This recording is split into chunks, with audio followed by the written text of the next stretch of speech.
हमारी कहानी का मुख्य किरदार है रोहन सोलंकी, एक 20 साल का युवक जो गांव से दूर मुंबई आया है अपने सपने पूरे करने, एक इंजीनियर बनने। स्वास्थ्य से तंदुरुस्त और चरित्र से बुद्धिमान एक मेहनती लड़का, एक साधारण लड़का जिसको अपने पढ़ाई और भविष्य के अलावा और कोई चिंता नहीं है। लेकिन एक दिन ऐसा आया जब इस लड़के के सामने ऐसा पड़ाव रखा गया जिसे वो शायद जिंदगी भर कभी नहीं भुला पाएगा।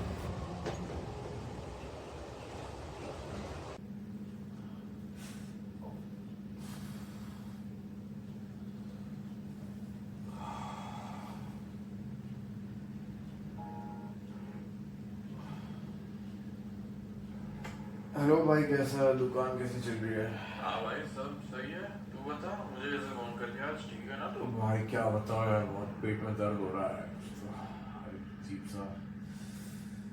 अच्छा, अरे बाहर बाहर का खा लिया होगा तूने, इसलिए हो रहा होगा। तो हाँ टेंशन मत ले, एक काम कर, मैं दवाई भिजवा देता हूँ तेरे लिए। हाँ ठीक है, हाँ, दुकान से भिजवा देता हूँ। प्लीज भाई जल्दी भिजवा दे, ये दर्द सहा नहीं जा रहा, जल्दी से चल भिजवा दे। चल। जिस पेट दर्द और उल्टियों को रोहन इतने दिनों से सह रहा था, उसे लगा कि उसके फार्मासिस्ट दोस्त से दवाई लेने के बाद वो चली जाएंगी।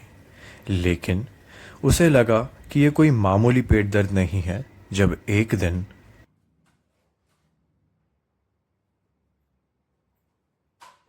अरे ये क्या, ये शर्ट तो मुझे आराम से फिट हो जाया करती थी, अब इतनी ढीली कैसे हो गई? ए, क्या इसका मतलब? अब तो किसी डॉक्टर को दिखाना ही पड़ेगा। और रोहन बैठो।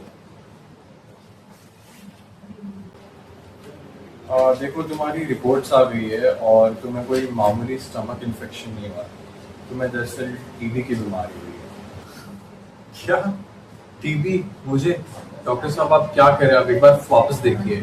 मैंने तो सुना था कि टीबी धारावी और इसी सब जगहों में होता है। मैं तो अच्छे घर से आता हूँ। देखो रोहन, मैं समझ सकता हूँ कि तुम्हें शॉक लगा जब मैं कह रहा हूँ कि तुम्हें ट्यूबरकुलोसिस हुआ। ट्यूबरकुलोसिस सिर्फ फेफड़ों में नहीं होता। ट्यूबरकुलोसिस तुम्हारे हड्डियों में, तुम्हारे दिमाग में, तुम्हारे पेट में तक हो सकता है, और तुम्हारे केस में तुम्हारे पेट में हो। और ऐसी बात नहीं है कि टीबी सिर्फ गरीब लोगों को या फिर बूढ़ों और बच्चों को होता है। एक युवक को भी टीबी हो सकता है, किसी को भी टीबी हो सकता है। टीबी का इलाज 6 महीने से 1.5 साल तक चल सकता है। तुम्हें वक्त से अपनी दवाइयाँ खानी ही होंगी। 1 साल तक बस दवाइयाँ लेता रहो। और हाँ, तुम्हें अपने खाने पीने का भी ध्यान देना होगा। पोषण यहाँ पर बहुत जरूरी है। और हाँ, सिर्फ तुम्हें ही नहीं, अगर तुम्हारे साथ कोई रहता है तो उसे भी हमें दवाइयों पे शुरू करना होगा। आप क्या कह रहे हैं डॉक्टर साहब? अगर मेरे दोस्तों को पता चल गया, मैं कॉलेज कैसे जाऊंगा? मेरी पढ़ाई, मेरा करियर? टीबी डायग्नोस होने के बाद मानो रोहन की जिंदगी पूरी तरह बदल गई। अरे यहाँ जगह खाली है, यहाँ बैठ जाते हैं। हाँ यहाँ पे खाली जगह। अरे नहीं नहीं नहीं, वो लड़का है रोहन, इसको टीबी हुआ है, यहाँ मत बैठो, चलो यहाँ से, चलो हमें भी हो जाएगा भाई, फालतू रिस्क मत लो, चलो यहाँ से। एक तो ये दवाइयाँ इतनी खानी पड़ती है रोज, 1 साल तक। कई महीनों तक टीबी की दवाइयाँ खरीद खरीद कर अब रोहन के पास पैसे बहुत कम बचे थे। वो दवाइयाँ जो उसे मुफ्त में मिल सकती थी, और हर महीने उसे सरकार के द्वारा 1,000 रुपए मिलने चाहिए थे। इन दवाइयों के साइड इफेक्ट से तो अब मैं पढ़ भी नहीं पा रहा हूँ। 2 सब्जेक्ट में ऑलरेडी फेल हो चुका हूँ। आखिर ये कैसी बीमारी मेरे पीछे पड़ चुकी है? इन सब कठिनाइयों का सामना रोहन कैसे भी कर रहा था, बट एक कठिनाई जो इस रोग की सबसे खतरनाक हिस्सा है, वो है मानसिक तनाव और अकेलापन। क्योंकि रोहन को ऐसा लगता था कि वो किसी से बात नहीं कर सकता।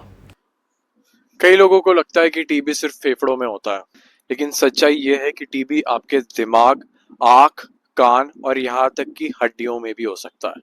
सिर्फ जानकारी की कमी की वजह से रोहन को इतनी सारी कठिनाइयां उठानी पड़ी। जानकारी जो अगर रोहन के पास होती, और जानकारी जो लोगों के पास होती, जिसकी वजह से रोहन को और बेहतर महसूस होता। अगर रोहन को पता होता कि निक्षय मित्र की वजह से वो किसी से बात कर सकता है, अपने अकेलेपन को दूर कर सकता है। अगर उसे पता होता कि एनटीपी यानी नेशनल ट्यूबरकुलोसिस एलिमिनेशन प्रोग्राम की वजह से टीबी की सारी दवाइयां और सारा डायग्नोसिस मुफ्त है, तो शायद उसकी बीमारी जल्दी ठीक भी हो जाती। और अगर लोगों को टीबी के बारे में पता होता तो रोहन के साथ ऐसा भेदभाव नहीं होता। उसकी पढ़ाई पे उसका असर, उसके दोस्तों का उससे बात ना करना, ये सारी जिम्मेदारियां समाज पे आती है। सिर्फ जानकारी की कमी थी। तो हाँ, टीबी से नुकसान सिर्फ उसके बैक्टीरिया की वजह से नहीं होता, ज्यादा नुकसान जानकारी ना होने की वजह से होता है। अब ये हमारी जिम्मेदारी है कि ये जानकारी सब तक पहुंचे, क्योंकि टीबी हारेगा तो देश जीतेगा।